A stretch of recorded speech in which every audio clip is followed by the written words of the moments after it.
எங்கள் அப்பா அம்மா அவ்வளோ சாமி கும்பிடுவாங்க. அதுக்கு அப்படியே ஆப்போசிட் நானும் ஹஸ்பண்டும்.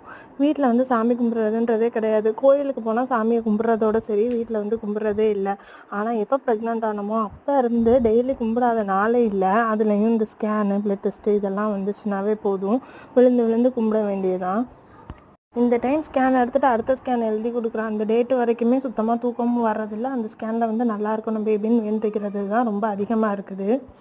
நல்லா ஹெல்த்தியாக சாப்பிடுங்க, 7 to 8 ஹவர்ஸ் தூங்குங்க அப்படின்னு சொல்கிறாங்க. நல்லா ஹெல்த்தியாக தான் எங்கள் அம்மா எனக்கு எல்லாமே கொடுக்குறாங்க. பட் இந்த தூக்கன்றது சுத்தமாக இல்லாமலே போயிடுச்சு. அதுவும் ப்ரெக்னென்சி ஸ்டார்டிங்கில் இருந்தே. முன்னாடியெல்லாம் வாமிட்டிங் வந்து மிட் நைட்லலாம் இருந்தது, அதனால தூக்கம் இல்லாமல் இருந்தது. இப்போல்லாம் ஹிப் பெயின் வர ஆரம்பிச்சிருச்சு, பேக் பெயின் வர ஆரம்பிச்சிருச்சு, சுத்தமாக தூக்கமே இல்லாமல் போயிடுச்சு.